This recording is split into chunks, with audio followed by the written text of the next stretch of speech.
Right. Good morning, and thank you for coming today. I'm Minnesota Management and Budget Commissioner Erin Campbell, and with me are State Economist Dr. Anthony D. Becker and State Budget Director Ahna Minge. Together, we will present the November 2024 Budget and Economic Forecast.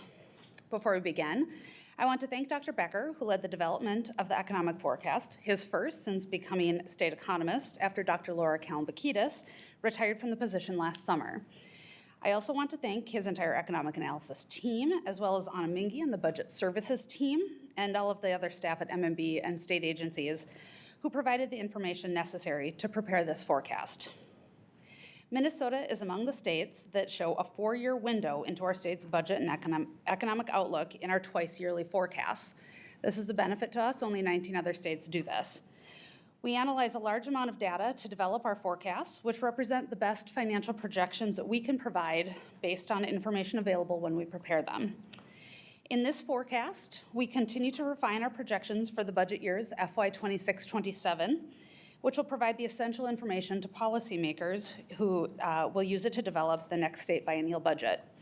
We are also going to present estimates for FY 28-29 for the first time, so policymakers are also going to have a view into what lies ahead and can use that for their consideration in their decision making. What you'll see in this forecast is that, like many other states, Minnesota is facing some significant economic and financial headwinds.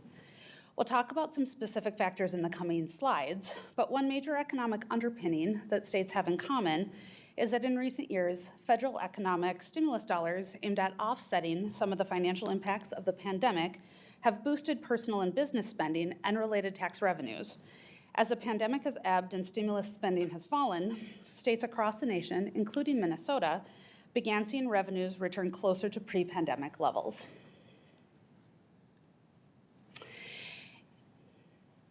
Move to the next slide.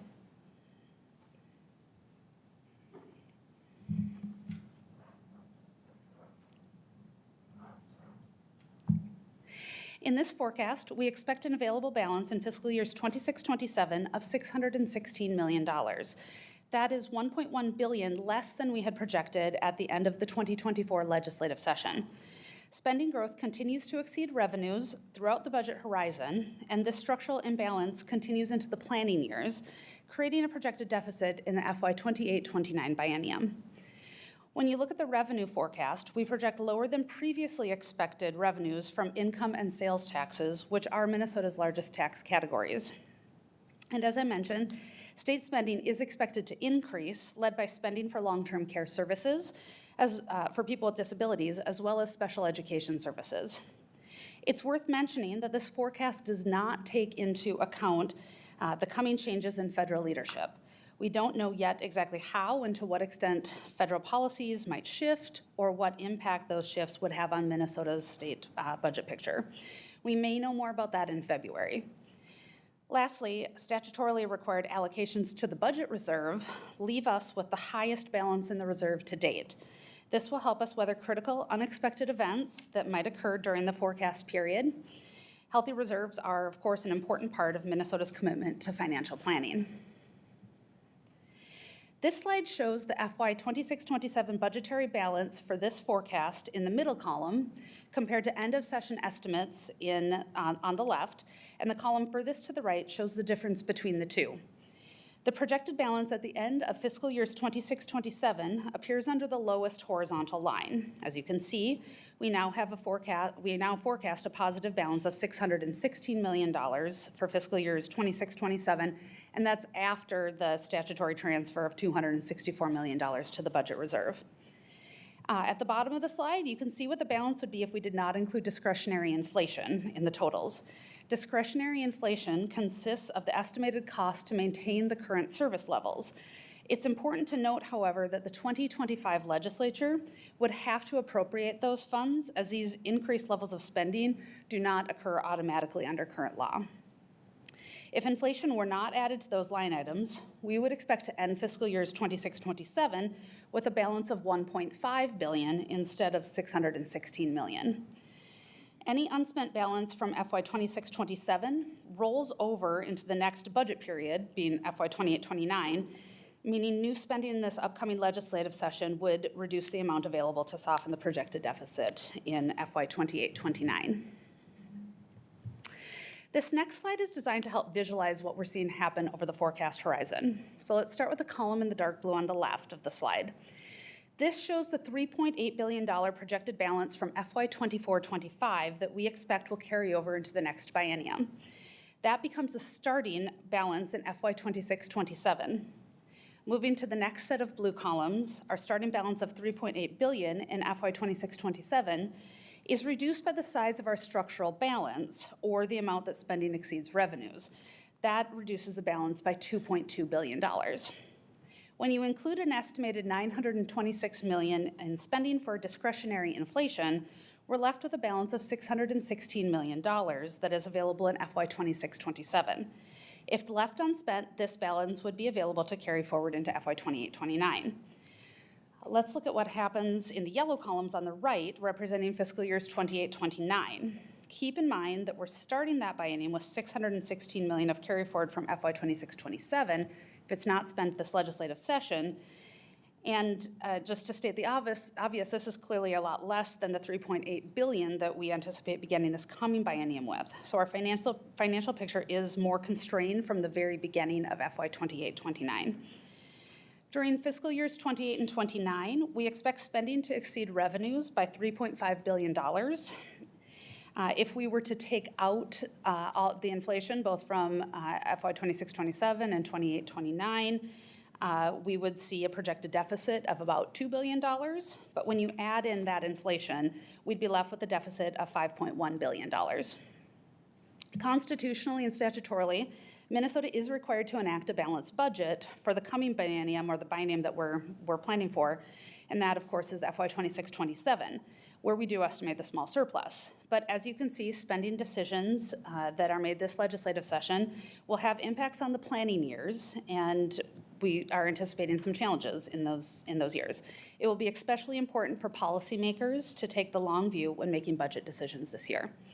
With that overview, I'd like to invite our state economist, Dr. Tony Becker, to the podium to cover our economic and revenue forecast.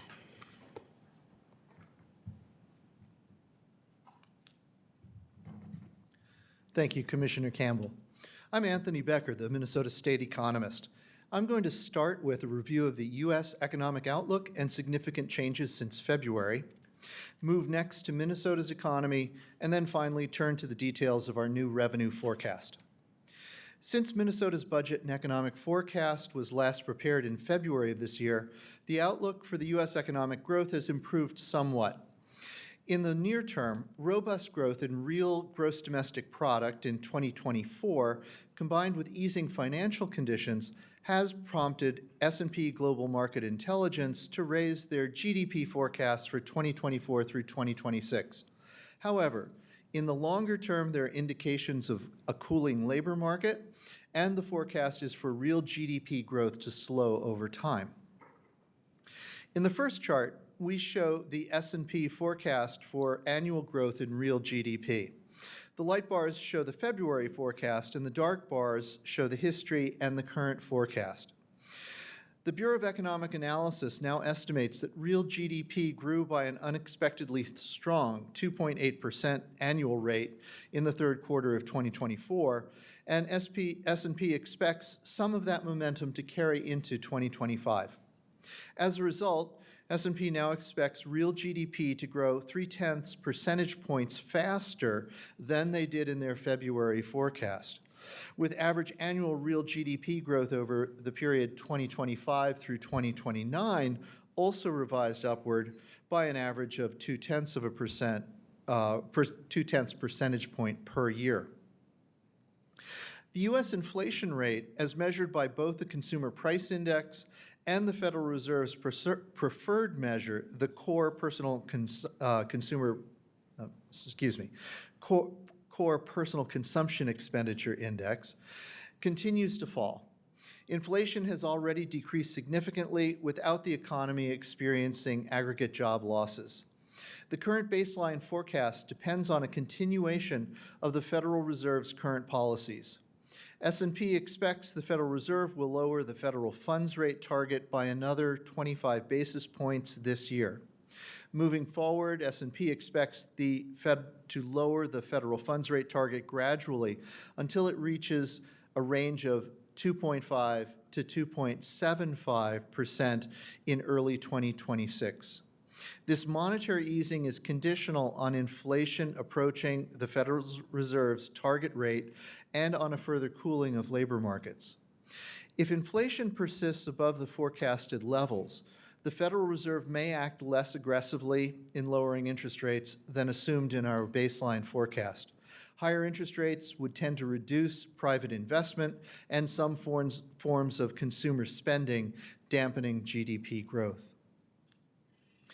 The next chart illustrates the nominal dollar value of consumer spending on goods and services. The nominal values do not correct for inflation. That is, they include the effects of price changes. The solid lines show the history and the dotted lines show the November forecast. The light blue line illustrates nominal consumer spending on goods, while the dark blue line shows consumer spending on services. Both series have been indexed to the first quarter of 2020. That is, they were scaled to both equal 100 in the first quarter of 2020 to make comparisons of growth in each measure since 2020 more apparent.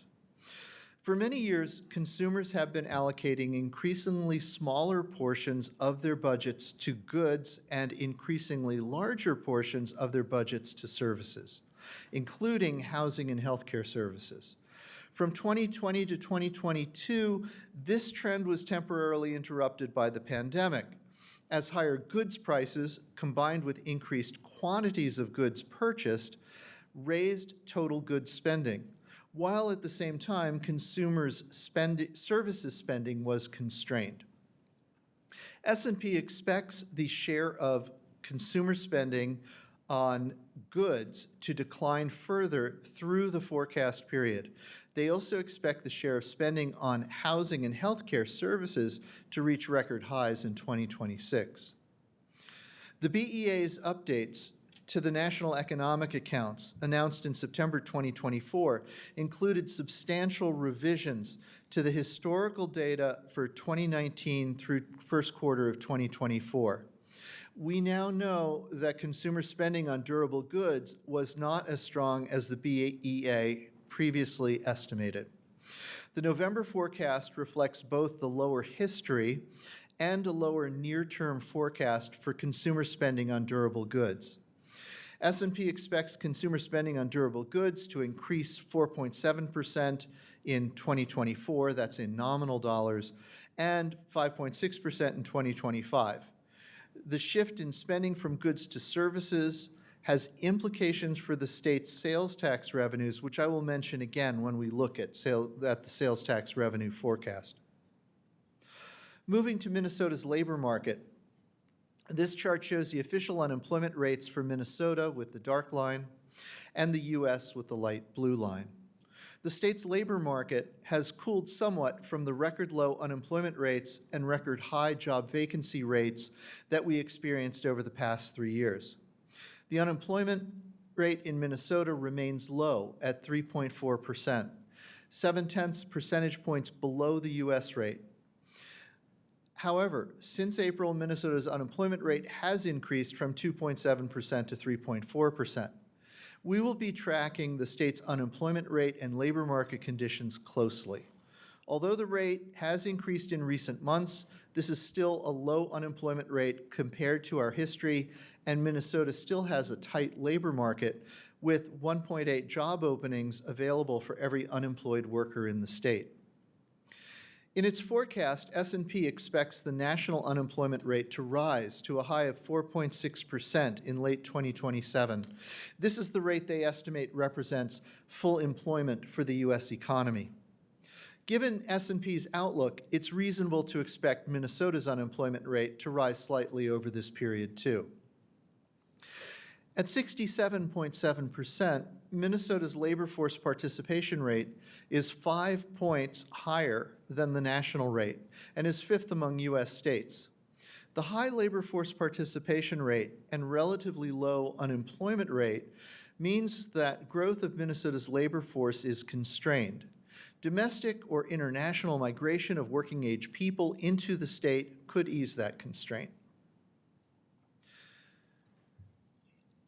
A crucial variable influencing Minnesota's individual income tax liability is total wage and salary income.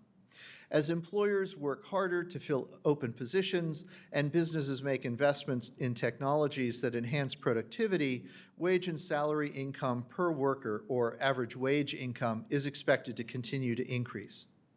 In February, we forecasted that total wage income, the sum of all wages distributed, would increase 5% in 2024. But we now expect wages to grow 4.5% in 2024 and slow to a stable growth rate of 3.9% per year on average for the years 2025 to 2027. The demographic reality of Minnesota's baby boomers aging out of the workforce continues to limit employers' ability to add jobs. Slow employment growth together with stable wage and salary growth means that average wage growth per worker, rather than growth in the number of workers, is expected to be the primary driver of growth in total wage income through our forecast horizon. I would like to take some time to highlight some of the risks to this forecast, both upside and downside. The current baseline forecast assumes that the growth in GDP slows, the growth rate slows, the U.S. unemployment rate rises slightly, and inflation falls to the Fed's target range. S&P assumes the Fed continues monetary easing and that the federal funds rate reaches the range of 2.5 to 2.75% in early 2026. We see several possible downside risks to the forecast. First, if inflation rises unexpectedly, the Fed may act less aggressively in lowering interest rates than assumed in the baseline forecast. Higher interest rates would tend to reduce private investment and some forms of consumer spending, reducing GDP growth. International conflicts, for example, in the Middle East or between Ukraine and Russia, pose a risk to the inflation forecast through potentially higher shipping costs, commodity prices, and energy costs. Additionally, the possible effects of proposed tariffs and immigration policies could put upward pressure on prices, threatening the forecasted monetary policy path. Finally, high federal deficits and national debt could weigh negatively on economic growth in the long term. There are also potential upside risks. Fiscal stimulus, perhaps due to changes in tax rates or tax credits, could support more robust consumer spending or business investment than is currently expected. The prospect of lower energy prices is another possible upside risk. Higher productivity growth, perhaps from emerging technologies such as AI, could also boost economic growth, even if additions to the labor force are modest. Inflation continuing at stable and predictable levels and moderation of interest rates could lead to higher private investment and consumption spending. With 31 months remaining until the end of the 26-27 biennium, even small changes in the assumed rates of growth in important income sources, including capital gains realizations and in corporate and partnership profits, can generate large changes in the revenue outlook for this biennium. Moreover, the difficulty of projecting long-range economic conditions and taxpayer responses to law changes warrants caution when using forecasts for the fiscal year 28-29 biennium. Let's now turn to the revenue forecast. The first two columns show our February forecast, adjusted for law changes labeled end of session, and our current November forecast, both for the fiscal year 26-27 biennium. Compared to February, we are now forecasting that general revenues will be $992 million, or 1.5% lower than were forecasted in February. Our forecasts for corporate franchise tax revenues and other tax revenues are higher, and our forecast for individual income tax and general sales tax revenues are lower. We now expect individual income tax receipts to be $830 million less than the prior forecast. We also expect that income tax liability for tax year 2023, which is the base year for this forecast, will be lower than we had estimated in February, lowering the starting point for the income tax forecast. On its own, a lower estimate of base year tax liability directly decreases the forecast of future liabilities. The principal factors contributing to this decrease in the income tax forecast include a lower forecast for capital gains realizations, a reduced forecast for wage growth that I showed earlier, and other technical changes in our models and assumptions. The sales tax revenue is now forecasted to be $541 million less than our prior estimate. This is due to lower than expected net sales tax receipts in 6 of the past 7 months, and a lower forecast for taxable sales consistent with the shift in consumer spending away from goods and towards services that we discussed earlier. For the corporate tax, a higher base from higher receipts to date in the fiscal year is offset slightly by a lower forecast for corporate profits. The net effect is a rise in the current corporate tax forecast by $90 million over our February forecast. All other revenue is expected to be $290 million more than we expected in February, and this is largely due to a higher forecast for investment income, which has come in above forecast in recent months. I'll now turn this briefing over to State Budget Director Ahna Minge.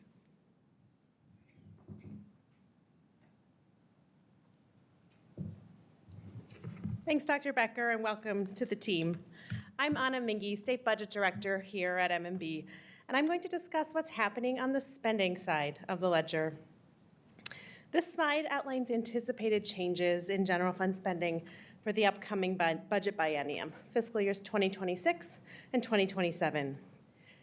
In total, we project the general fund spending will reach $66.989 billion, $572 million more than our previous estimates, a change of less than 1%.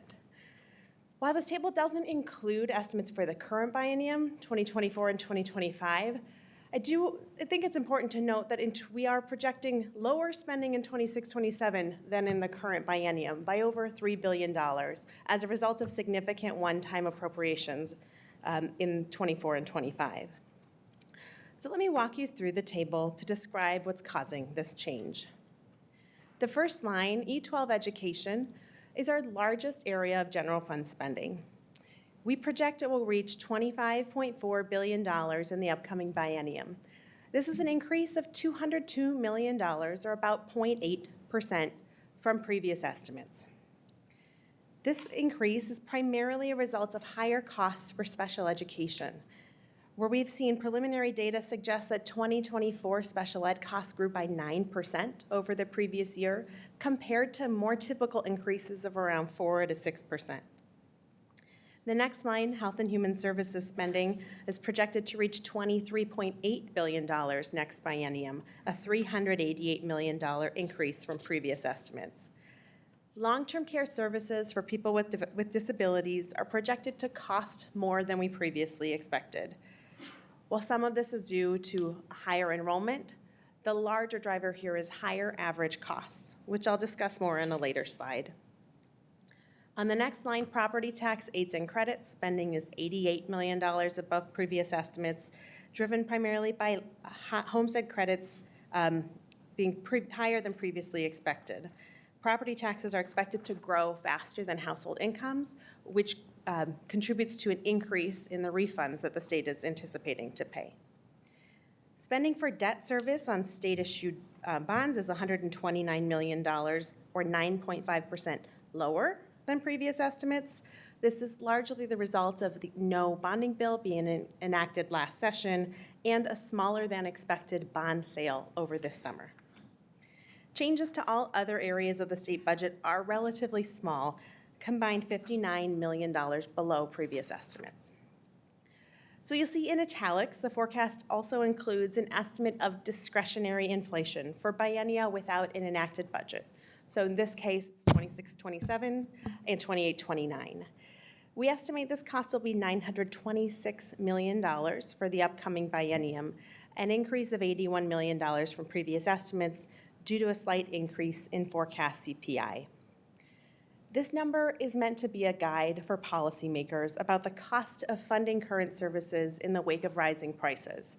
We refer to the figure as discretionary inflation because it's only calculated for programs where funding formulas don't already include factors to adjust for growing prices.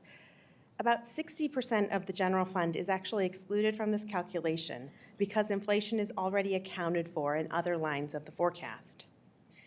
It's important to emphasize that this money doesn't automatically flow to programs. It must be allocated and appropriated by the legislature. Policymakers have the choice, the discretion, to use this money to address inflationary pressures. They could spend it on something else or could leave it unspent, which would result in savings to the general fund bottom line and an improvement to the bottom line balance. So all of those changes combined add up to the total change of $572 million that you'll see on the bottom line of the table. But let's look ahead to the next biennium, 2028 and 2029. This is the first forecast to give us a real look into projected spending in the 28-29 biennium. Spending is projected to grow from $67 billion to $73.4 billion. Of that growth, $1.3 billion is a result of accounting for 2 additional years of discretionary inflation. And as I just described, the discretionary inflation does not represent an actual obligation to the state budget, so I want to focus on our base spending before inflation, where spending is growing about $5.1 billion. Of that, $3.1 billion is in health and human services, and $1.6 is in education. Education spending has historically been the largest area of the general fund budget. However, in this forecast, we project HHS and education to become roughly equal proportions of the general fund in the 28-29 biennium, both constituting about 38% of general fund spending. By 2029, if you look at an annual basis, the forecast projects HHS will actually surpass education as the largest area of general fund spending. So let's look a little deeper into each of these areas, starting with education. As you saw on that previous slide, education is projected to grow about $1.6 billion. Now, this chart shows education spending starting all the way back to 2014-15 into our planning years of 2028 and 2029. The chart is broken into 3 main program areas: Gen Ed, the largest area of education spending, special education, and then all other programs. In general education, the forecast reflects growth driven by inflationary increases of 2 to 3% per year on the per pupil allowance, but some of that is dampened by a decline in the projected pupil population due to declining birth rates. But the largest contributor to growth, despite not being the largest program, is actually special education. And here we're seeing higher costs due to more students being served and higher costs. The number of students receiving special ed services is growing from 148,000 in 2019 to 165,000 in 2024, and we project it will reach almost 200,000 students by 2029. In addition, state special ed is a cost-based program. That means the state reimburses schools for a portion of the costs that they incur to deliver these services, which means the program is sensitive to rising prices. The 2 most important costs are compensation and transportation. In recent years, both of those costs have grown more quickly, which has contributed to upward revisions in the forecast, as well as higher growth into the future. So now we'll move on and discuss a key driver in health and human services. As I mentioned before, health and human services is projected to grow about $3 billion from the budget years into the planning estimates. And almost half of this growth is in waivers and home care, serving people who need long-term supports but want to live in their community. Some of the fastest growing services are programs serving people with disabilities, often referred to as disability waivers. Over the last 10 years, we have seen significant increases in both the number of people accessing services and the average cost per person. What this chart shows you, and the blue bars represent average monthly recipients on disability waivers, and the green line shows the average per person monthly cost. Prior to 2015, there were statutory enrollment caps that restricted the number of people who could access these programs. Since those limits were lifted, enrollment in disability waivers has grown more quickly than we expected, by over 7% per year on average. The forecast assumes it will continue to grow, but at a slightly lower rate. In addition, as you can see on this slide, the average cost for these services has also grown significantly over time. Average costs have grown by about 4% per year, and the forecast assumes the growth will accelerate to closer to 6% per year from 2024 to 2029. One key driver in this program is periodic inflationary increases, where rates increase every 2 to 3 years under state law. One example of this is that in 2026, these rates will go up by on average 12% to account for the inflation that occurred between 2021 and 2023. However, these increases only explain a portion of the trends we're seeing here. One trend the DHS has observed is an increase in the use of exceptions to the standard statewide rate framework. In many instances, a county will request an exception when they feel a person's needs can't be met by the statewide framework. On average, payments under these exceptions are significantly higher than they would be under the statewide framework, and the increased use of these exceptions is one of several other factors driving higher costs for these services. Clearly, long-term care funding is an incredibly complex system. The combination of more services, higher cost per services, inflationary increases, and higher enrollment have contributed to significant cost growth over time. With that, I'll turn it back to Commissioner Campbell, who will review our long-term outlook.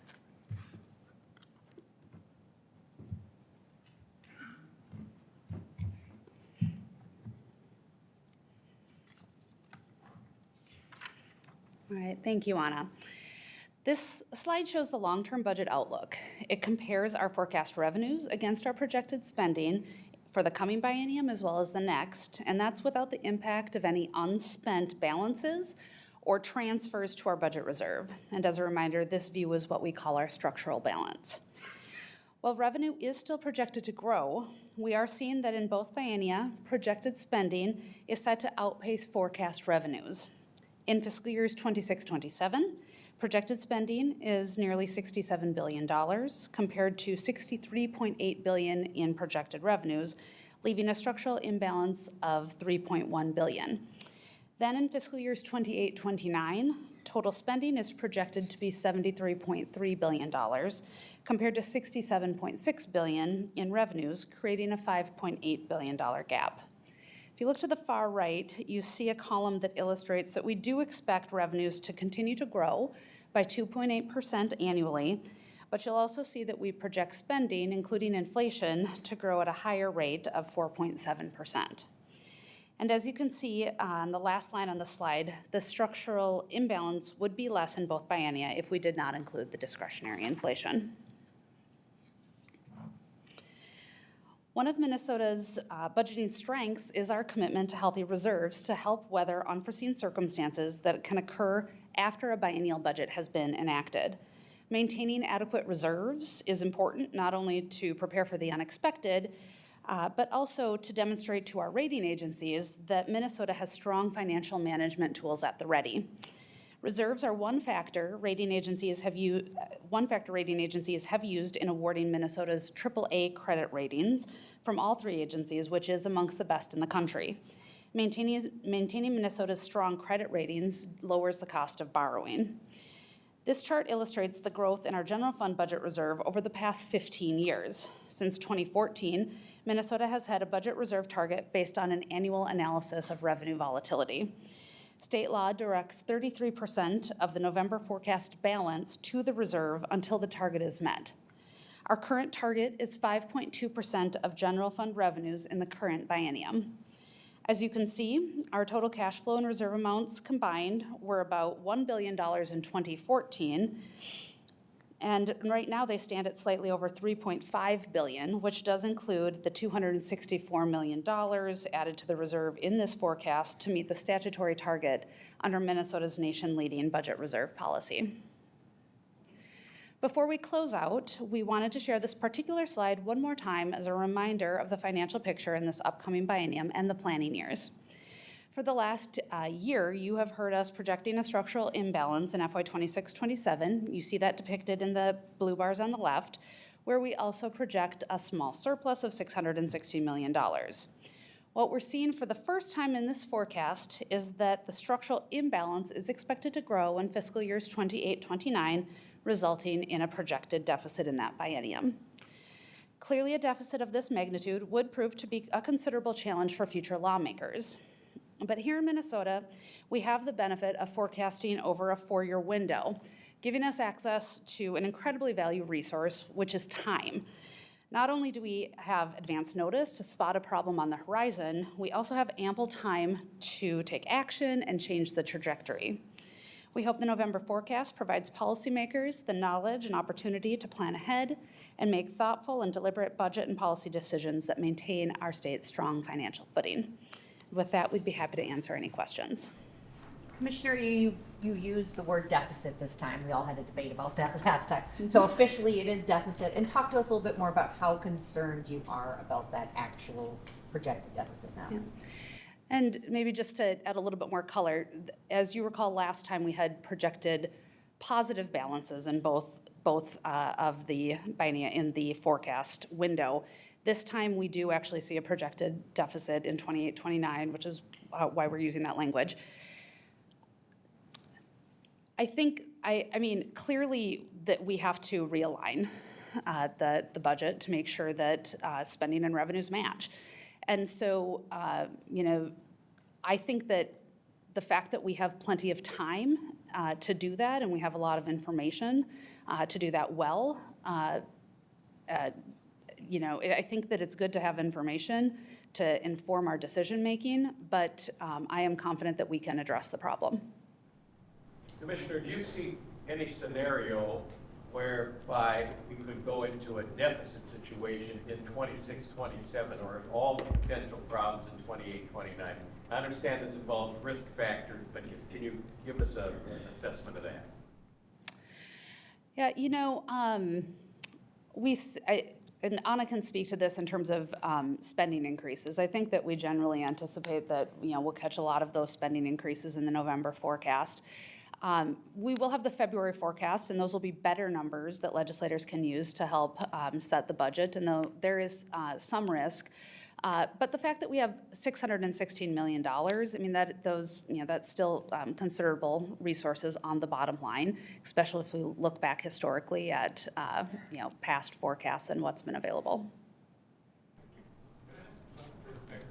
Question. First of all, did you know this was coming when you took the job? The second question is, I'm trying to understand the difference between, I think if you're adding to GDP growth, as the national forecast is, that should reflect better numbers on the other side.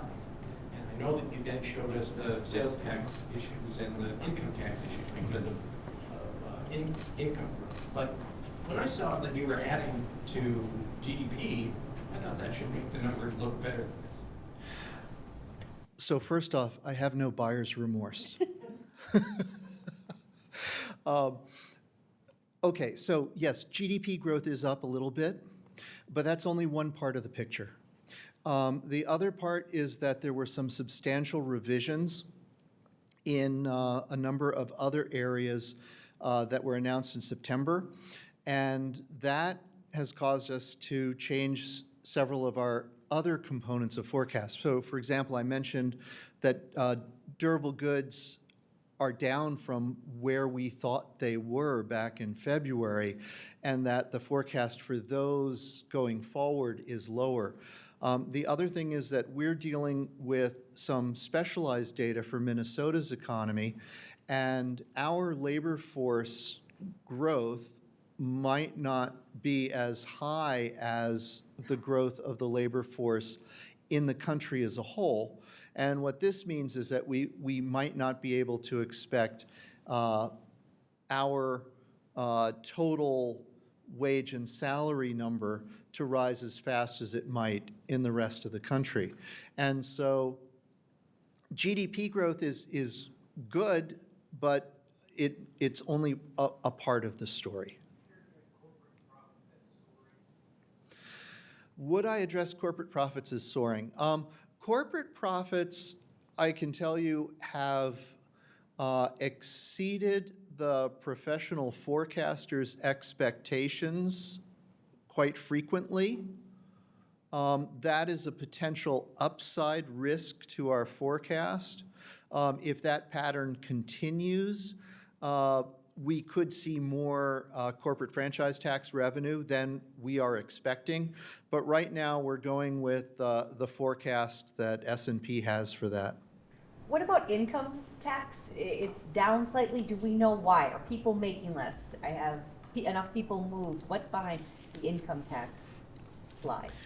What's behind the downward revision in our forecast of the income tax is, and I want to make sure I say things properly, so I'm going to refer to my notes, is that the tax year 2023 liability has come in now. Since February, there was an estimate of that. Now we have almost a complete picture of tax year 2023. There are still some returns left to be processed that will almost all be processed by the end of January. So for our February forecast, we should have a very solid idea. But though that tax year 2023 liability has come in lower than we were expecting in February, and that caused us to then have a lower base to project forward from. Why? Are people making less? Are high income earners leaving? Do we have a sense of why those numbers appear to be down? I think, well, partly, I think 2021, 2022 were unusual years. There were some periods of very high capital gains realizations, and we're not seeing that same level again.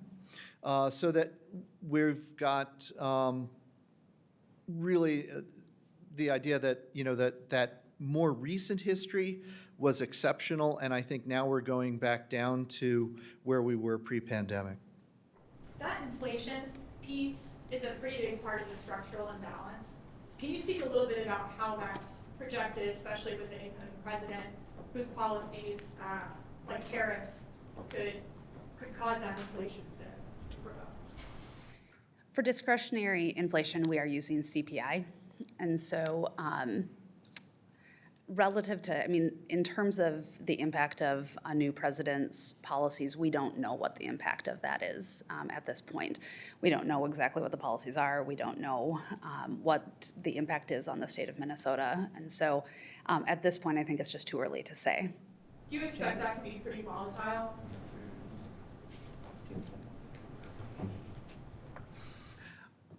So we are using the forecasts that we have for consumer price index going forward. And let me also say that our forecasters, S&P or SPGMI, are consistent with all the other major forecasting houses out there in the various surveys.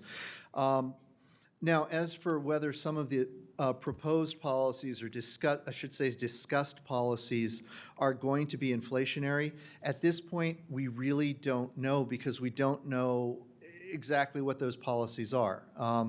We don't know if tariffs will be implemented, how big they'll be, and what the effects are going to be. So I think it remains to be seen. I would say that we should have a better idea by the time of our February forecast, though. On tariffs, are we already seeing an impact, though there are businesses that are preparing and making changes and increasing prices in anticipation of tariffs? So isn't some of that already a reality, the impact? Well, we won't know about November, December numbers for a little while. Certainly, people in the economy do anticipate changes and they behave accordingly, and sometimes they can create situations which sort of, if people expect inflation, they can cause inflation through their behavior. But, I think until we see the numbers on what's happening we just have to take a wait-and-see approach. Dr. Becker, you mentioned downside as a possibility from Ukraine and the Middle East situation. I realize this has happened more recently, but do you have any thoughts on South Korea, the situation there? Might that be an additional downside to this? You know, I really don't. I just know that the situation there resolved itself very quickly. I guess it's another one of those wait-and-see moments. All right, thanks, everyone. Did anybody, sorry, just real quick, map the last time the states projected deficit 4 years out? Would that be what that would be? Yeah, why don't we get that information to you? Thank you.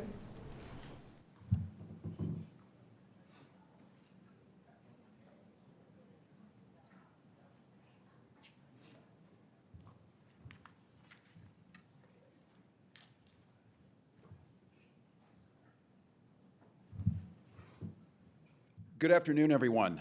Thank you, Commissioner Campbell, Dr. Becker, Director Minge.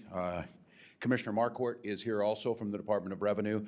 To each and every one of you, grateful that you're here. As you can see, Minnesota continues to be in a strong place. We put money into things that improve people's lives and build for the future. We created and passed middle-class tax cuts. We put millions into public safety. We've rebuilt our roads and infrastructure at a faster rate than we have in decades. We invested in making childcare cheaper and easier to access. We're assuring all Minnesotans can take time off with their families after they have a child. We removed lead lines from people's homes, and we enhanced our outdoor activities by rebuilding our parks and worked on our lakes. And we're feeding and educating our children. Proud of the work that we've done together, proud that we have once again made Minnesota a top state for raising children, for business, for healthcare, and many of the things that enhance the quality of life. We're in a good position. We weathered an economic storm as it came through COVID. We prepared ourselves afterwards. Our rainy day funds are at the largest level that they have been in state history. Yesterday, the report that our outdoor economy is outpacing the rest of the country. We have been tapping into that as a potential growth market too. And we celebrated the Upper Midwest's largest solar project as Minnesota moves towards more energy independence and growth in jobs. So there's a lot of things when we do these budgets that we do not know yet. Certainly, the uncertainty at the federal level of what will happen with federal policies across many aspects as well as the broader economy. More of those will play out early part of next year. But as a starting point, this puts us in a good position to do a measured, responsible, bipartisan budget that continues to move Minnesota forward, continues to make us the best states for children, continues to have us be a leader in those economic sectors where we almost are without peer, whether it's healthcare sector, whether it is agriculture, whether it's some of the things that we are doing innovatively to try and make sure that we continue to be prepared for the future. So I'm grateful for the work that was done preparing, seeing where we're at. Grateful to people of Minnesota as they put us in the position to be able to weather that storm if it should arise. But to more importantly, improving quality of life, being a top 10 state for personal incomes, longevity, all of the things that matter that you're investing in, and that's what we're here to do, and we will continue to do that. With that, I'd be glad to take some questions. Are there any programs or changes approved over the past 2 years that you'll have to reel back or what not to? Look, I say it's disingenuous to not. We said everything. We'll take a look at everything. I think what you've seen, there were smart decisions made. I want to thank our legislative leaders who you'll hear from here shortly. We made a decision to leave a substantial amount of money on the bottom line last year to be able to talk about that. You also saw from this presentation, look, it's pretty inescapable. There's two areas that are the bulk of this growth. They make up about 76% of the budget the next time. And inside of those areas, there's two areas where most of this increased spending or the debt's coming from. That's in special education, and that's in long-term care and disability waivers. And those are really hard decisions that are going to have to be made, but those are things that we're going to have to look at. That's what's driving the spending is what we've seen, and that's historic. We talked about that last time. We talked about it coming. This has happened over decades as this growth, and you saw on the charts as it's growing. So I think we'll take a look at programs, and again, making sure that we're getting the most efficiencies out of those programs, but making sure they're things that improve the quality of life for people that citizens of Minnesota are asking for.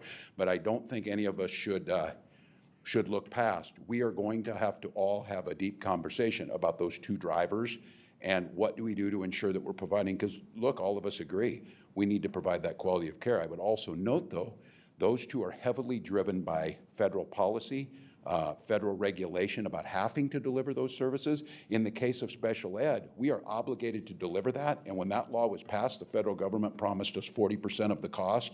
They've never delivered more than 27% of that cost. It usually hovers slightly under 20%, which means we are mandated to provide those services. We have to come up with the money to do it. The federal government has said they would do that, and they haven't. The same thing will hold true on long-term care and disability waivers. We take care of our own in Minnesota, but with that comes a cost. Governor, are you listening to the graveyard here? There's some scary stuff coming up in a couple of budgets. And we've been told that the sooner you start to address that, you have 31 months, and or if you start, Was my microphone just off, Peter? Did you? it becomes easier if you start now. What in that last answer didn't address that? The two biggest drivers of this are special education funding and long-term care. They make up 60% of the cost. I have said everything should be on the table. We're in a position now where we are running a surplus at this time. We're one of the few states that budgets 4 years out.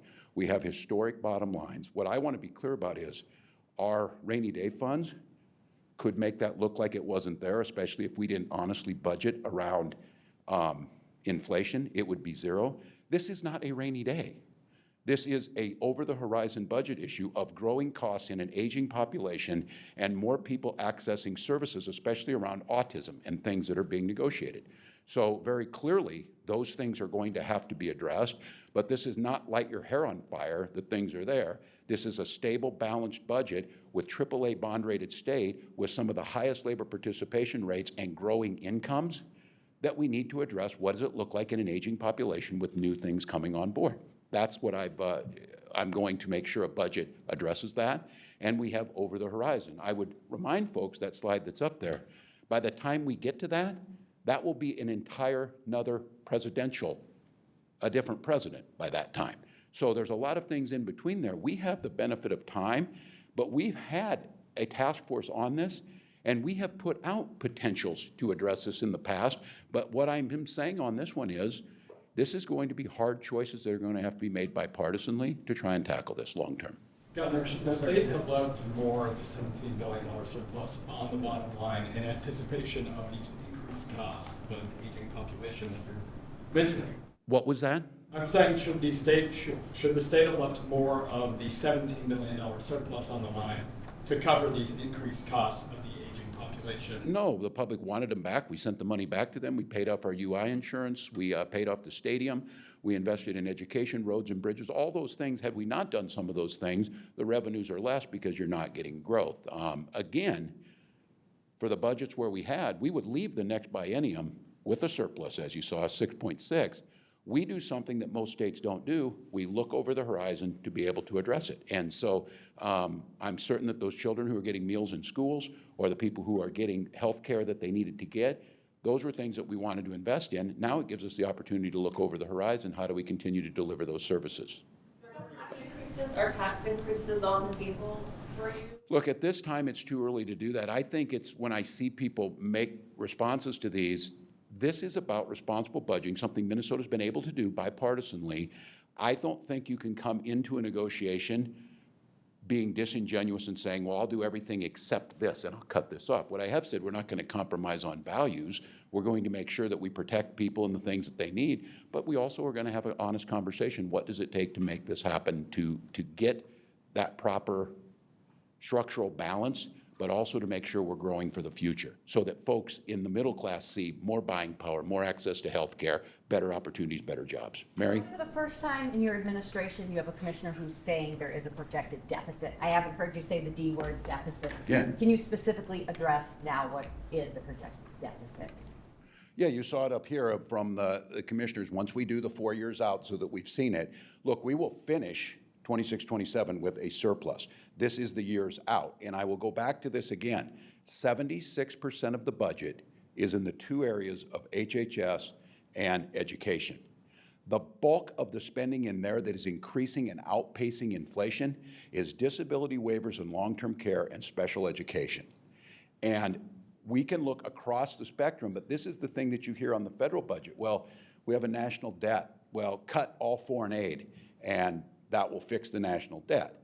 Foreign aid is 0.1% of anything, but it's an easy one to go out and say we should quit spending money there because that would do it. Well, what is the impact of that? So what I'm just saying is that we knew this was coming. We forecast it last time over the horizon. We know there's decisions that need to be made, but I think there's several things here, and I would say this in our budget and the legislative leaders on this, we could fix that entirely and erase it if we use the rainy day funds to do it.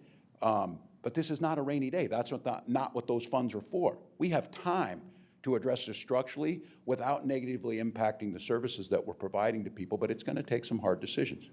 What a big contrast it is. You had record enormous surpluses for many, many years, much of your administration. So this is a change in direction you have to take, correct? Yeah, but the bottom line is still the same. We have to balance the budget. We've proven now, this isn't theoretical with us. We've proven 6 years that we can balance budgets, invest in those things. It just simply makes you prioritize. This is, it's not as simple as state government is like your household budget, but on a lot of things there is an analogy to that. You have to make sure at the end of the day that you're not compromising the things that your family needs, but understanding you might have to make some choices that are there. So I actually think we did it. We did it together in 2019. We did it at a great uncertainty during COVID in a bipartisan manner. They're seasoned legislative leaders. I've had the opportunity to call a lot of our leadership, our new co-chairs in the House that are coming in on both sides. And I will just have to say, and I'm going to give great kudos to them, the sense of serving Minnesotans on this and coming together to find common ground is, I'm grateful to them to hear how they're talking about getting this together. So Tom? Governor, you say that we're in a strong place for now, which might be true for the next 2 years, but a lot of Republican lawmakers will come out here and say, I told you so, about what they will view as a fiscal cliff we're heading towards. How would you respond to that? Told us so what? If they would have asked us to hand back that $3.7 billion on there that would have doubled what the long-term deficit was.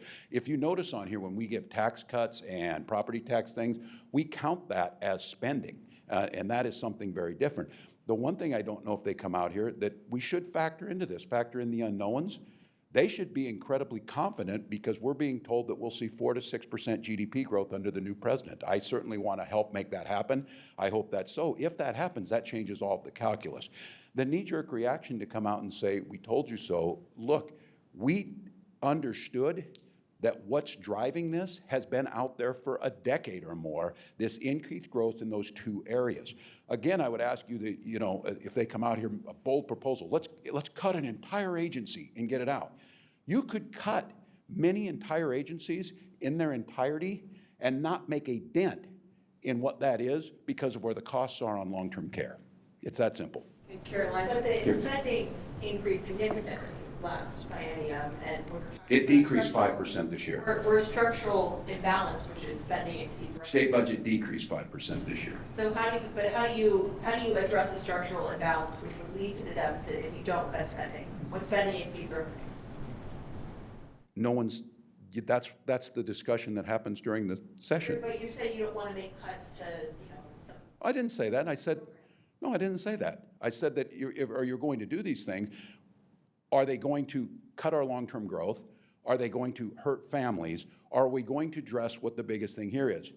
If you have a family structural deficit, not buying 1 cup of coffee 1 day a month isn't going to address it. If the bigger issue is your mortgage is too high, your car payment's too high, you're not making enough money at your job.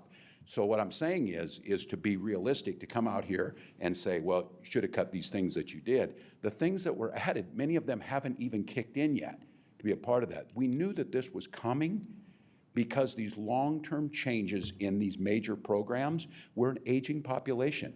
We're seeing more kids with mental health issues and autism. Those things are massively expensive, and as you saw here, by 28, 29, that is 76% of the budget.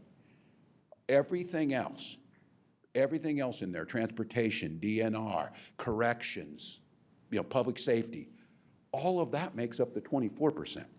So what we're saying is that we have a plan here, we're responsible in this, we're in a good position, our programs are working, and we have about a 4%, well, after the revenue in there, we have a gap of about 1.7%, and we can figure that out.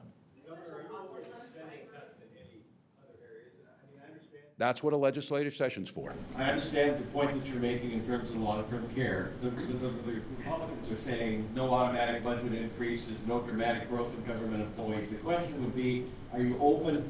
Look, I'm not going to punish the state patrol and corrections and snowplow drivers. Are they asking us not to put snowplow drivers in their counties? This is easy to say that when you throw it out there, not be specific about it. So you don't think that we should be able to make sure that we keep up with inflationary costs for our corrections officers and things like that? That's just political theater. I haven't said anything that I'm not open to hearing you negotiate and talk about that. What I'm making very clear here is that we are structurally in a sound spot over the horizon, which again, I thank Minnesotans. I'm grateful for several things. We honestly budget by adding inflation, which I'm proud of this administration put that in, and we do something most states don't do. We look over the horizon for the long term. If you were in most states, you would have seen a picture that we have a surplus, $616 million surplus, fine, nothing to worry, and go on. What I think this gives us an opportunity is, let's address it early. Don't come in, I'm not coming in here and starting and saying anything's off the table. We're saying that all of those things are on there, but what I'm being very clear is we're not going to fix it with our budget reserves because this is not a rainy day, and we're not going to fix it by punishing state employees who are providing services to folks, but we can have an honest conversation. I think it puts Minnesota in a great spot. And again, there's time. There's time on this. This is not today. This is an entire presidential administration away when this kicks in, and there's going to be a lot of things federally that impact us. And if this works the way it says, we're going to see massive economic growth. We're going to see a reduction in the federal deficit. We're going to see job growth. We're going to see energy prices go down. If those things all happen from the federal government, those are disappeared immediately. So those are the things, the unknowns. What I think it behooves us is to be responsible, to be measured, to propose things that tackle this over the long haul. You don't have to fix it all at once. You don't pay your mortgage off in a day.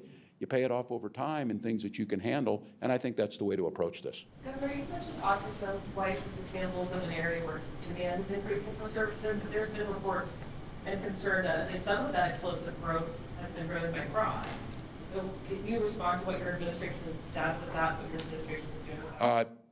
Look, those things that are in there. So as far as autism being people not claiming they have autism? The autism services from the state. They have grown massively. Right, but there's been reports of concern that there's been fraud. Then we always investigate it and those people go to jail. That won't change. Right now in your administration? I always, they're doing those things, yeah. That's part of it. If someone's breaking the law, then we go after them. So. Governor, just to be clear, Yeah. Governor, just to be clear, you're not saying any spending cuts or tax increases should be off the table. Right. I think you have to start the legislative session on a balance on that. This is what this is meant to be, and I want to thank the folks, the nonpartisan staff that presents this. I received this information this morning, just like everybody else did. We had a pretty good idea over the months where this is going. Again, if you go back and look at the last time we did this, we anticipated that. I think it's one of the reasons we said, let's leave that money on the bottom line. These long-term costs are continuing to grow in an aging population. And so I think when you start the legislative session, we will come in there. We will level set on this. You got to be honest about where the spending's at. You got to be honest about what's driving the factors to make it happen, and then you come in and you negotiate how to make that work. So again, I would go back to what Commissioner Campbell said: is we have the luxury of time in this case, and this is what this legislative session should be focused on: measured, focused on improving the lives of Minnesotans. Start tackling this issue over the horizon, and be responsible with what we have there on the bottom line that does give us some flexibility to make those changes now. I think that's good. So look forward to it. It's going to be an exciting legislative session, I think. We're looking forward to those leaders. I think they're coming up here now. They'll be able to give you a little better idea. This is how the process is supposed to work, and I think this sets us up. And again, those factors that Minnesota's economy, and you saw that out there, is solid, from unemployment to labor participation rates to real wage growth to some of the innovation we're seeing. All of those things bode well. We want to make sure we stay in a positive on all of that. So thank you for that, and I think I'll turn it over to legislative leaders. Can you address Brian Thompson? Oh, yeah, thank you on this. First of all, our deep condolences to the Thompson family. We had the tragedy of Brian Thompson's apparent murder in New York City this morning.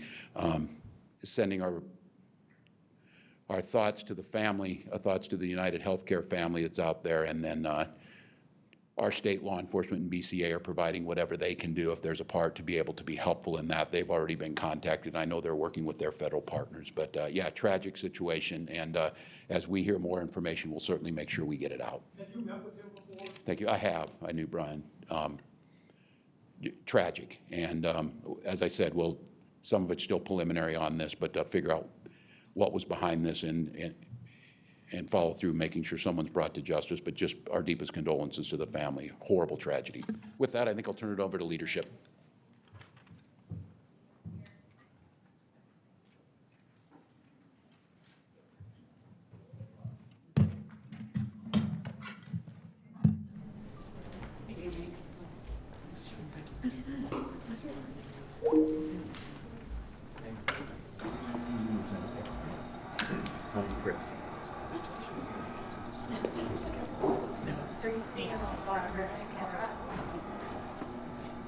Well, good afternoon.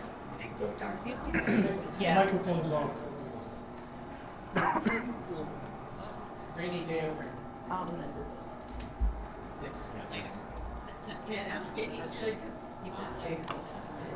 It doesn't seem to work now.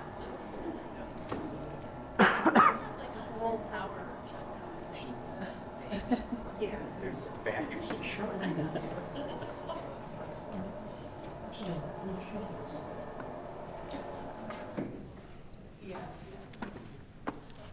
Okay. Cool. There's a restart button, but that seems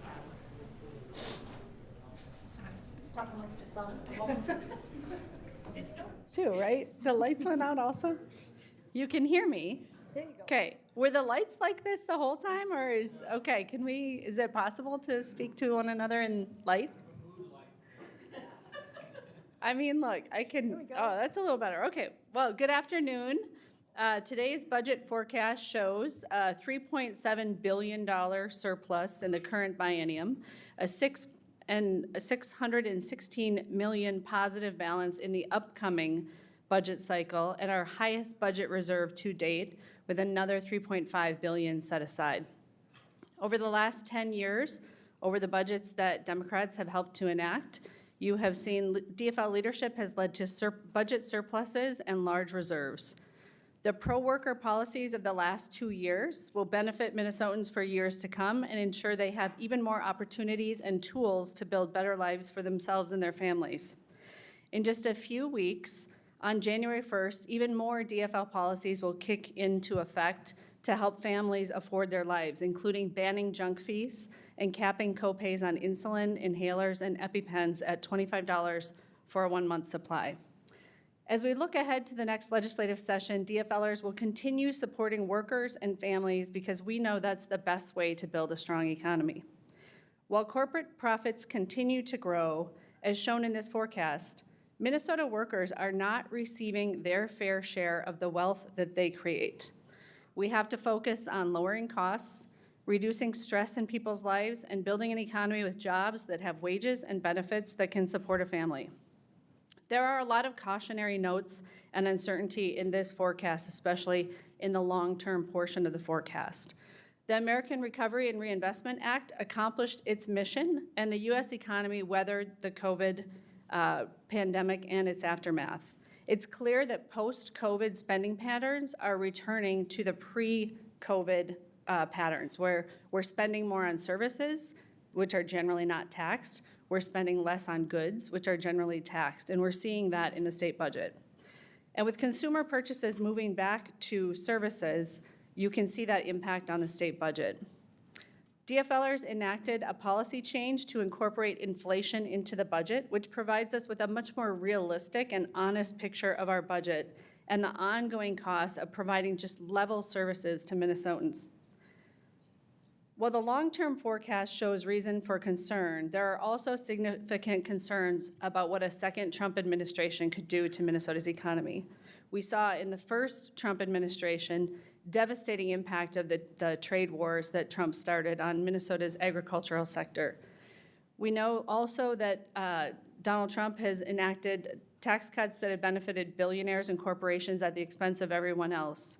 And potentially devastating cuts to education could be coming to hit our schools hard. For state policymakers, it's our job to look at these cautionary notes, those long-term investments in special education, the long-term costs of those disability waivered services, as well as the threats posed by Trump's proposed economic policies, and take those into account over the next 2-year budgeting cycle. I am confident that we will do what we have done over the previous cycles, which is to responsibly manage Minnesota's budget to leave long-term economic stability and surpluses. I think leaving $3.7 billion on the bottom line in the current biennium was an act of fiscal discipline and was important. And when you look at this biennium and the next one, the ones that we were most responsible for shaping in the previous budget session, we left Minnesota in really strong condition, and we are up to the task of managing these long-term risks in the future. I'll turn it over to Senate Majority Leader Erin Murphy. Thank you, Madam Speaker. Tenure in this work provides both a sightline and the experience necessary to manage what we face now and into the future. I grew up in a middle-class family, and as Speaker Hortman spoke to the fact that we left a fair amount of money on the bottom line, that is a tradition I grew up with in my family. There was always money set aside for a rainy day. We do that by policy, and we did that by choice in the last budget cycle, and that's why we start this budget cycle with a strong surplus and a strong reserve fund. Over the last 2 years, I joined my colleagues in the Senate and in the House to make sure that we were doing all that we could do to improve the lives of Minnesotans. And we made wise investments in their lives because we knew they were struggling with the cost of things like housing and childcare and food security and health care. And as a result of the work that we have done over the last 2 years, Minnesotans' lives are better, and we are better prepared together to weather what we are going to experience in the next 2 years as we balance a budget for the people of Minnesota, knowing and anticipating the things that we're going to see coming from Washington, D.C. The threat of tariffs, which will increase costs for Minnesotans, the threat of mass deportations, which will remove workers and increase costs for Minnesotans, and most certainly budget cuts, steep ones coming from Washington, D.C., that will impact our budget. We don't see those yet in our forecast, and we have important work to do. But the experience that I have, the experience with Speaker Hortman over the last couple of decades, shows us that whether we are facing structural surplus or structural imbalance, that we know our job is to balance the budget, and we're going to do that with our values at the center. As Governor Walz spoke to, the highest areas of increase right now are in special education funding and the care of people with disabilities in long-term care. Our core values support that work and the people who care for them and teach them. And so we do have difficult choices in front of us, and as we have every single time, we consider the tools before us to make sure that we're making the best decisions, but with firm and clear commitment to the well-being of Minnesotans, those in our schools, those in our hospitals and long-term care facilities, those who are living in their homes, our families and our communities across the state, because we know the work that we do to balance this budget is core to the well-being of our economy and the lives of Minnesotans, and we take that work very seriously. So I'm proud to be here today to represent our caucus and know that they are over in the Senate office building right now, preparing for the work that we're going to do next session to make sure that we are able to deliver on a budget that continues to support Minnesotans, their future, and the fiscal well-being of the state. And with that, we're happy to take your questions. Thank you. Where are you guys looking to first to try and balance that fiscal year 2029?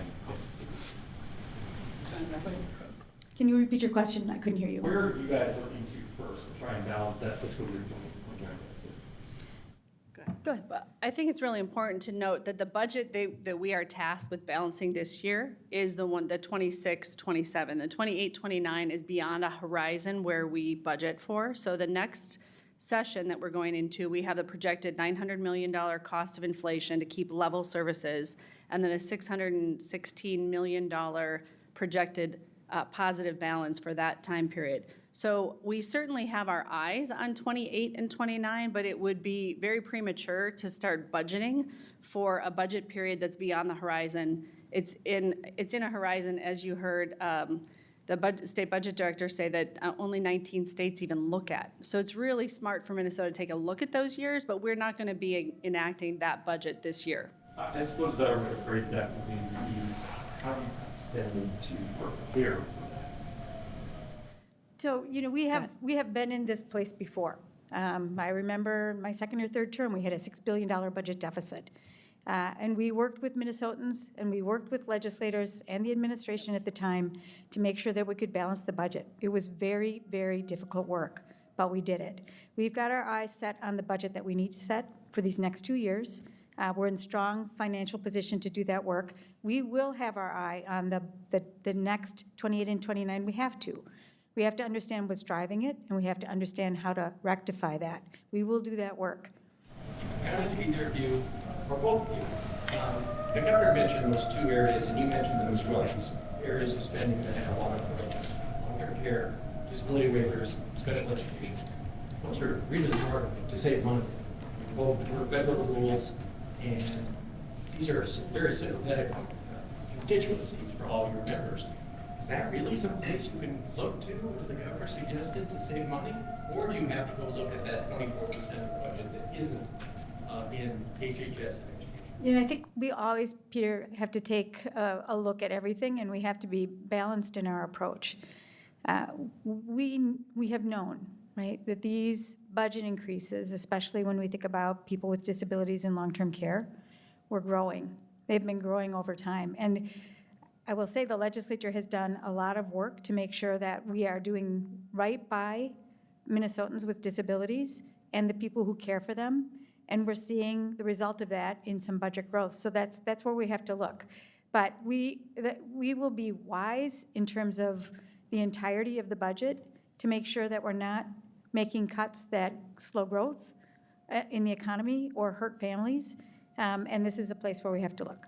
Senator Murphy, you mentioned that you've been here before, but this administration has not. This governor has seen surplus after surplus. He's in a very different position as well as the entire administration. Can you address that stark change? I think that, Governor Walz served in Congress for 10 years before he ran for governor, so he's very familiar with the work that we do to balance the budget both here and there. So I don't have any doubt that we are going to work closely with the administration as we have over these last 6 years, to make sure that the budget is balanced. And Madam Speaker, you have to work with the new a speaker designate as well as a speaker designate. And she's already said state agencies should be put on notice. No more growth, no more expansion. What about her saying that? Well, I think you have to look at the entire state budget, and as the governor said, everything's on the table. But if you look at the entire Department of Natural Resources, for example, their whole budget is maybe $200 million in a biennium.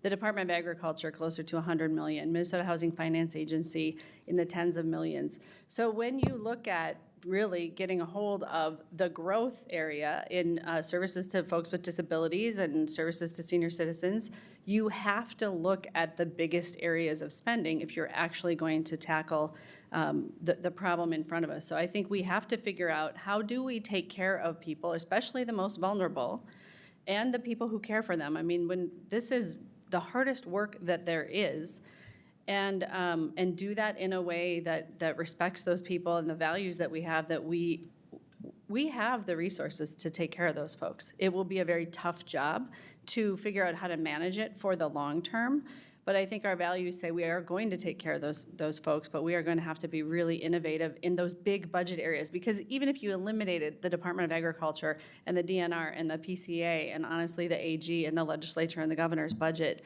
you don't make a dent when you're talking about billions of dollars. Would you agree with the governor that everything has to be on the table as you prepare for 4 years down the road, including spending cuts or tax increases? Well, I think you have to look at the February forecast first, right? This forecast is not kind of the definitive one that the legislature takes action on. The reason why the February forecast is it has the year-end numbers, so it's more of a truing up.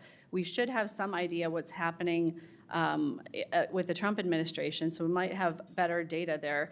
But I think you also have to take into account that this is a long time into the future. This is a look that we're getting, a light that we're turning on a future period that most states don't look at. So it gives us time to prepare. What I would say is what the governor said, this is not theoretical. He's got a 6-year track record of balancing budgets and producing surpluses. Not many governors and legislatures in the country would have left $3.7 billion on the bottom line intentionally. So that's generally not how government budgeting works, but we did that so that we're armed for the future. And when you couple that with the $3.5 billion, the highest budget reserve we've ever had, we are in the best condition possible to weather whatever happens in the near term or the long term. What's your message, or does the one piece of the pie in this upcoming session wait till next year, or how are you advising them to move forward? So I think it is always important that we are working alongside Minnesotans, and we had great success in the last couple of years working alongside Minnesotans to put a budget together with them at the center of that. We will continue that work. They will inform us as well. Some of the best ideas when I have faced a difficult budget situation has come from the people of Minnesota. And they're as smart as we are. They see exactly what we see, and I have a lot of confidence in our ability alongside them. Senator, and Madam Speaker Designate, I understand what you're saying, that the long-term care and the special ed portion of it is a big chunk of it, right? You can get rid of all the rest and it still possibly might not correct that problem. Given that that's coming up, it's not going away, what kind of things are you looking at? Are we talking about more rigorous needs testing? Are we talking about changing eligibility requirements? I understand we have to be innovative. There's only so many things in the toolbox you can do. I know you don't want to commit 4 years ahead of time, okay? Or what kind of things might potentially people, I don't know, my age or older, who are going into that group, what might you be looking at? Well, we just got these numbers today, and so all of those things will be things we'll be looking at for the whole next legislative session. Yeah. Can you give me anything a little bit more to grab onto than that? It's going to be a really exciting session in the House with the bipartisan leadership. That I can give you. Concerns about fraud in state government and some of these programs, I think Republicans have raised, you address that. Yeah, we took that issue very seriously in the legislature. I was the chair of state and local government. We put in place policies back in 2023 to give the legislature and the agencies more power to detect and root out fraud. Really, really proud of that work. My Republican colleagues voted for it for the most part, but they don't talk about it very much. We take that issue very seriously. I also don't think that is going to that's the place where we're going to find the savings we need in 4 years to balance the budget. The other thing I would just echo the governor on that, which is that most of those folks are in prison now, and I think that U.S. Attorney Andy Lugar did a phenomenal job prosecuting those cases. And when people violate the law, they should be held accountable, and they are held accountable. Probably last question, we'll turn it over to the Republicans. Yeah, are either of you interested in holding hearings into suspected fraud in the state's autism program that we've heard about over the last few months? That will be a decision that will be made by the chairs in those areas, but I think if there is evidence that they want to look at, they will have hearings on that. Yeah. Thank you. Yeah.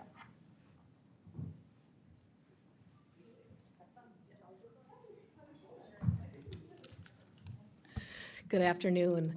This is a very interesting day here in the state of Minnesota as we heard this preliminary and the budget forecast. And I want to thank MMB for doing their work and getting these numbers out. As you well know, February will give us that actual snapshot.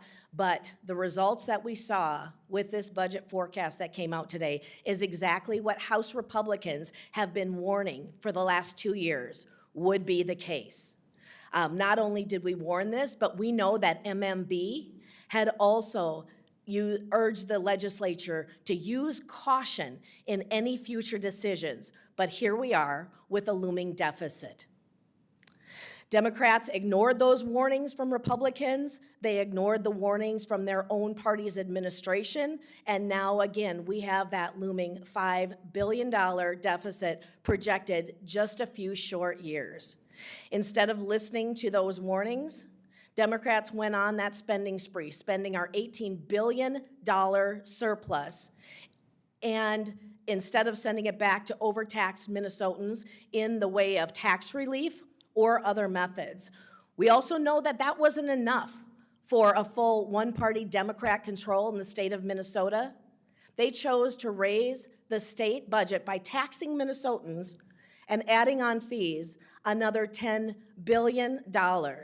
We know those fees were the delivery tax fees, the metro area sales tax, tab fees. Again, as we can't forget, that project over at the state office building, another $730, almost $1 billion. So $730 million for that state office building remodel. We're displaced into empty space right now, but yet we know that is just the floor. That was the kind of spending that we saw one-party Democrat control could do in the state of Minnesota. In addition to that, there was over $1 billion of unaccountable nonprofits that had money spent to it, and we heard questions earlier about what about fraud. We have almost $1 billion in known fraud in the state of Minnesota. Zero accountability within our commissioners and our agencies. Minnesotans, Minnesota taxpayers are tired of funding fraud here in the state of Minnesota. In addition to that, over the last 2 years, there have been an additional 6,000 new government FTEs. There was also free college and health care that was given out. And we know that it's not just the government that is losing money because of these bad decisions over the last 2 years. We know that the labor market is slowing, and that has a huge impact on the state's outlook. So instead of budgeting with Minnesota in mind, Democrats over the last 2 years spent everything that they could that hit Minnesotans hard, yet government in the state of Minnesota received a 40% raise. House Republicans do expect that Democrats will work with us to rein in the state budget so that we can avert this looming budget crisis. Even though it's a few years off, now is the time to actually exercise caution. We have to stop the spending spree. We have to be responsible. House Republican co-chairs already have a plan in place, and the work actually starts now. We will be sending out letters to the agencies asking them a couple of things. We're asking them to detail how many of their positions have been unfilled over time for an extended period of time, how many of those new more than 6,000 FTEs have not even been filled yet. We're also going to be asking how much they're spending on leases, on empty buildings because state employees may be still working from home. We will also be asking for how many DEI employees have been added to every agency across the state. We will expect the agencies, the commissioners, to provide detailed information about every facet of their agency budgets. Given the fact that we have a budget crisis on the horizon, we need to start working now to evaluate efficiency of our state programs and working to root out the hundreds of millions of dollars in fraud that is still likely going on across state government. We know that as Republicans, we can't do this alone, and the state expects better. With a tied House right now, it gives us the perfect opportunity to come together, to work with our Democrat colleagues, to find solutions, to govern responsibly, to rein in the spending, and this has now put us in the position to do the work that Minnesota expects us to do. With that, before I turn it over to colleagues, I will open it up for questions. Senator Pratt talk about what his caucus is saying, because you had a detailed list, it sounds like you guys. We do have a detailed list, yes. Where's the Senate Republicans? Sure, and I will turn that over, and I failed to introduce myself as we have that tie in the House right now. The current title is I am the House Republican Co-Speaker Designate, and that work is still going on, and I will turn it over to my colleagues to add more. Well, thank you, Madam Co-Speaker Designate. It's long. It's concerning. It's concerning that we saw a budget surplus drop 65% in just 6 months. 65% in just 6 months. We, the short-term surplus and balance that we saw in the budget was really driven by the existing surplus. We've talked about the fact that they've already spent 15 of the $18 billion surplus and more to come. But the spending that was passed over the last 2 years, as the forecast shows, is just unsustainable. It's unsustainable for Minnesotan families. We are number 46 when it comes to state and local tax burden on across the country. Minnesota families can't afford this anymore. We had an $18 billion surplus, and they got virtually nothing back. And so, we're going to say the word that the governor and the Democrat leadership won't say. We're going to say that we are facing a deficit. We're facing a massive deficit. And education and healthcare are a big part of that, but it's half of the change that we saw presented today. And we still have another $500 million that's being impacted. I agree with the co-speaker designate in that we need to focus first and foremost on waste, fraud, and abuse. The governor and his commissioners have failed to take seriously the recommendations of the Office of Legislative Auditor. They've been pushing back on those. And so that's a great place to start. As we said, there are hundreds of millions of dollars in savings to Minnesota families, just if we are able to put the right controls in place.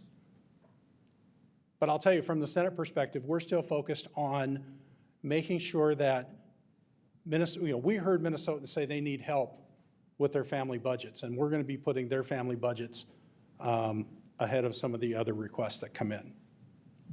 And what about long-term care? Obviously, you heard all the Democrats say it's the biggest part of the budget, most difficult part. That's something Senate Republicans have kind of fought for, increasing funding. Are cuts coming? Will you defend cuts for long-term care? We haven't had a chance to really discuss that in detail. What I can say is that our aging population is putting more and more pressure on long-term care facilities, and those are particularly important to many of our communities in greater Minnesota. We don't want to leave our seniors out in the cold, but we also have to look at the $1 billion in fraud that has been going on and that has been identified.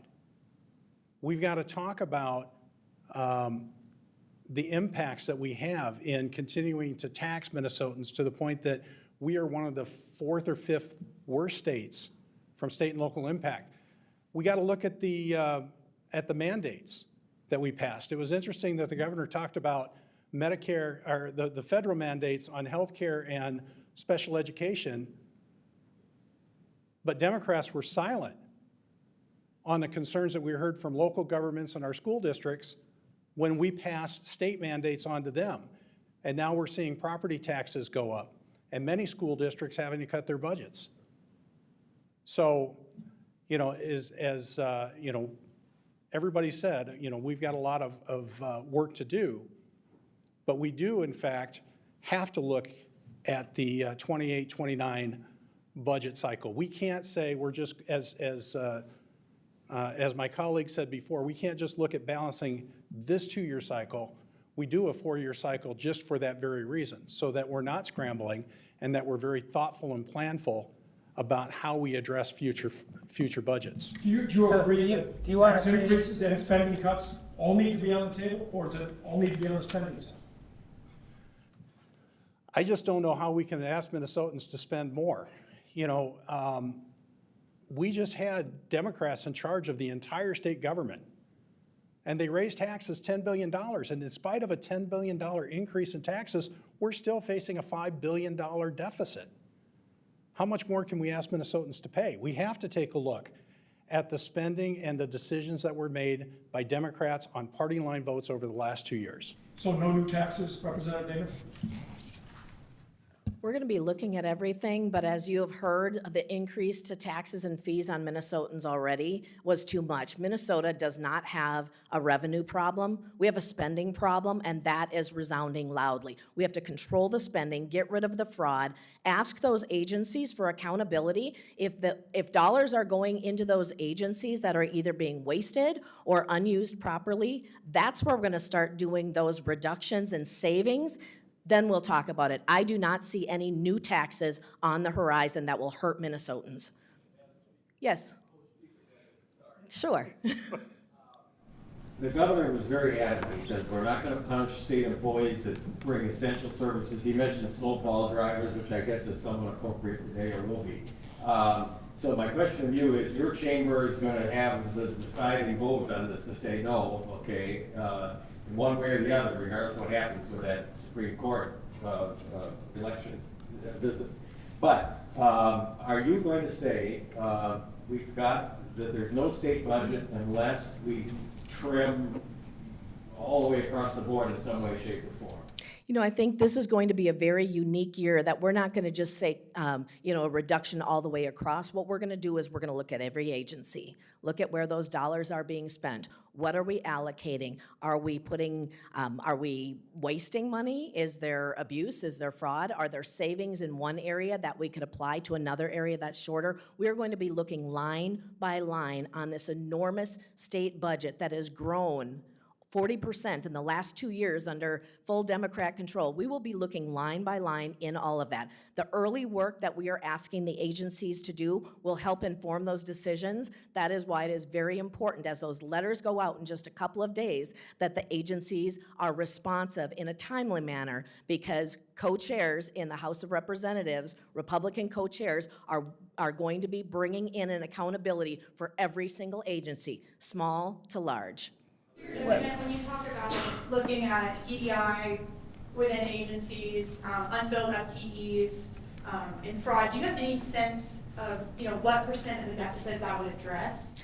You know, we don't have any sense right now because we don't have an accounting for that. And that is why we've got to have those numbers to know what the dollars and what the number of people are in those areas. Just because we allocate new FTEs in an agency, we have heard, but we cannot prove this yet, we have heard that sometimes they go unfilled for years. In my mind, if they're unfilled for years, are we shorting the people of Minnesota for the work that needs to be done?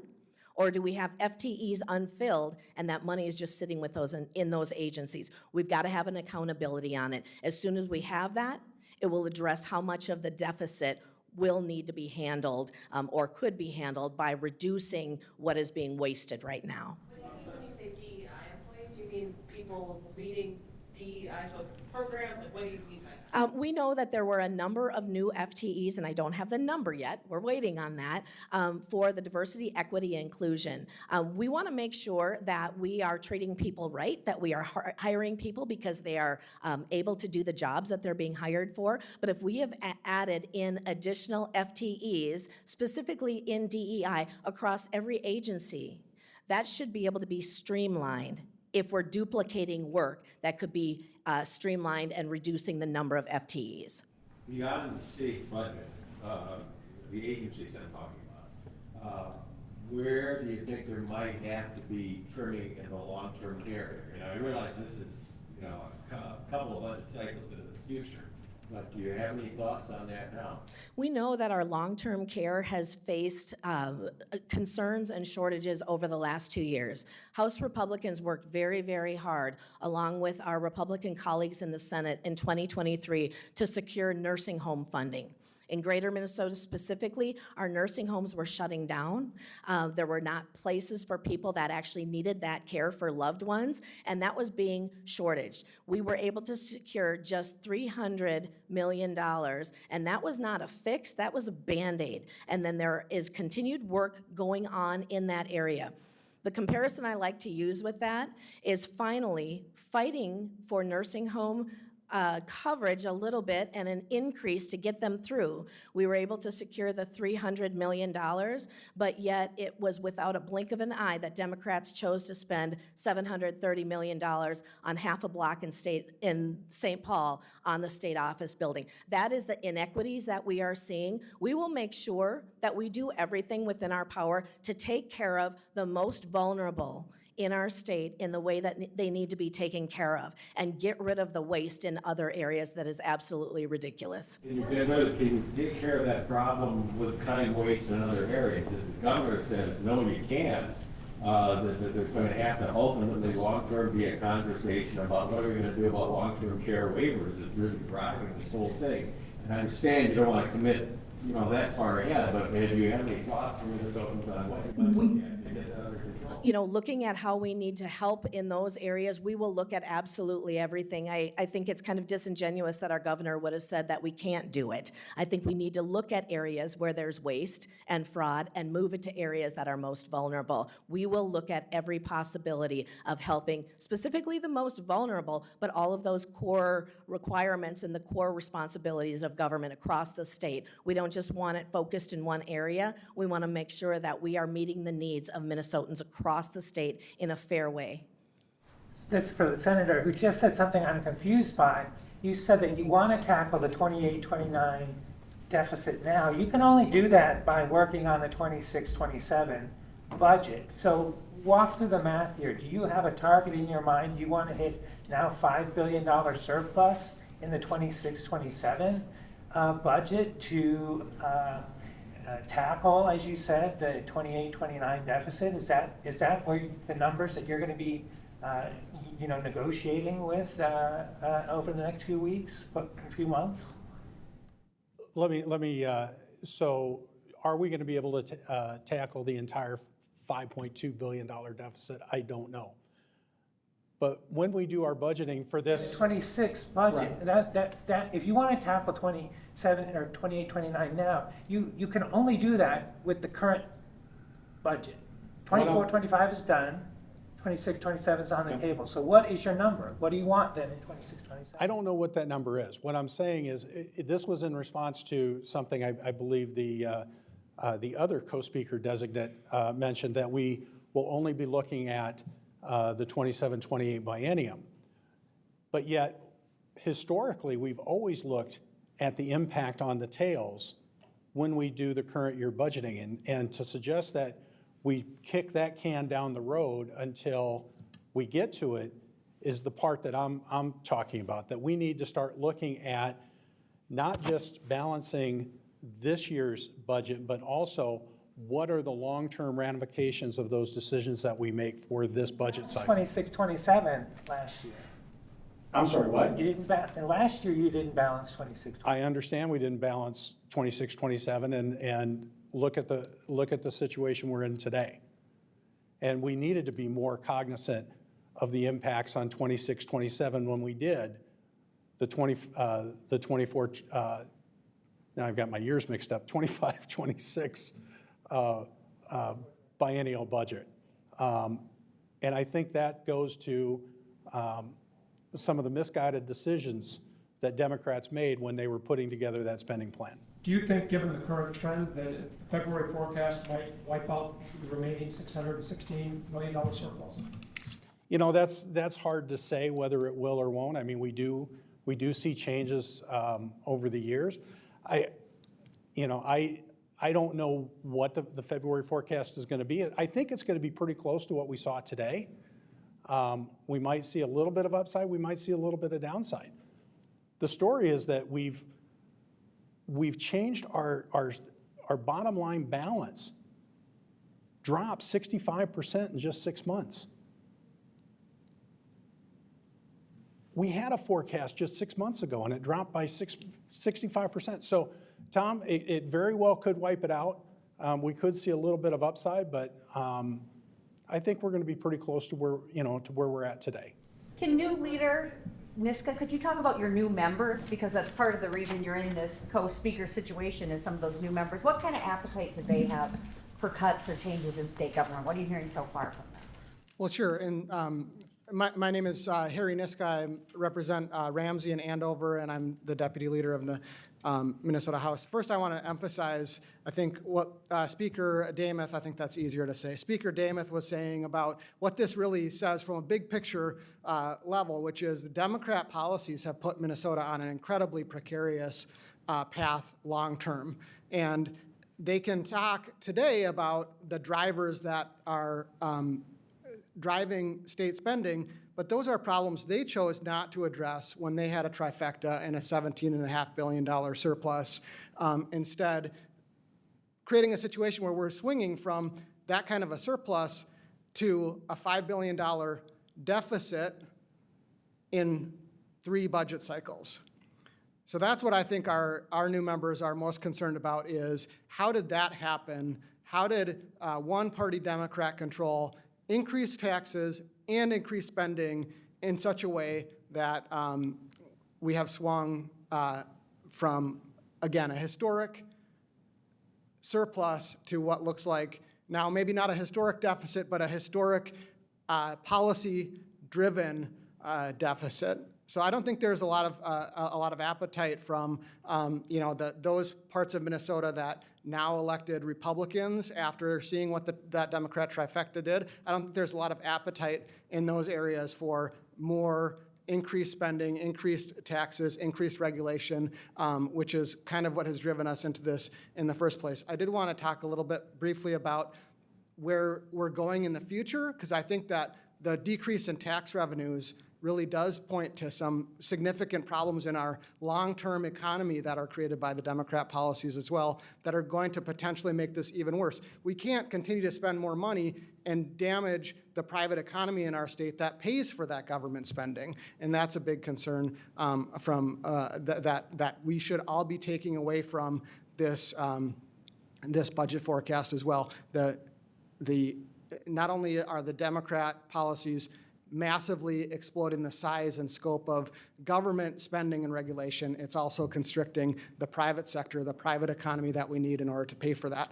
That's the real solution in the long term, is that we have to have a vibrant private economy that's able to pay for services, that's able to pay for special ed, that's able to pay for long-term care. Obviously, we need to deal with the waste and abuse in state government, but the only way to long-term solve those problems is for us to have a healthy, vibrant state economy, and that has been damaged by Democrat policies the last 2 years. Question for any of you. Did you all believe Governor Walz today when he said that they saw this coming, that they anticipated this deficit? I'll repeat the question because I know that's not coming through on the streaming. But the question was, did we believe Governor Walz when he said that they saw this coming? I can't speak for Governor Walz, but what I can tell you is House Republicans saw this coming, and we tried to raise the alarm and tried to just draw attention to this is where we are headed. And because even with slim majorities, full one-party Democrat control ignored the voices of conservative Minnesotans and other Minnesotans, and they pushed through partisan priorities and got us to the point that we are right now. So whether or not they knew it was coming, it didn't change what they did, and we are now in a position of a looming deficit. Any other questions for us? I just wanted to ask about one of the new programs, paid family leave. I mean, that is one that's projected to add FTEs. Are there any specific proposals short of repeal of that law that you all plan to introduce this session? The question is the new paid family leave that was put into law by the Democrats over the last 2 years. Right now, there is not a plan to repeal that fully, but yet, we know that it is already, before it is off the ground, it is already in a deficit, and we had to add an additional $700 million to that program last year before it has even started. We will be looking at potential amendments and adjustments made to that program as we go forward, and making sure that Minnesotans know that, yes, we want to take care of our employees, but a tax on every employee or employer, if they choose to then pass it on to their employee, and it is not going to give them their full income. Minnesotans don't know what is in that program right now, and they are sorely going to be disappointed with the way it stands right now. We will be looking at solutions of how that could be improved, more affordable. Right now, if you have one employee, you are forced into a state mandated program. We need to take looks at all of that, and we're willing to do that work. Push for a delay in implementation. I don't know what that will look like. Again, in shared government, I had been talking all on the campaign trail, the need for balance in the state of Minnesota. Well, House Republicans, House Democrats, we are in the perfect balance of 50-50 right now. And so everything that happens in this next legislative session is going to have to be bipartisan, even if that would change with upcoming election contests. Even if that changes, we know that we are still working with a Democrat-controlled Senate and a Democrat governor. So there is balance within, and everything we do will have to be agreed upon. That is better for Minnesotans at this point. Thank you.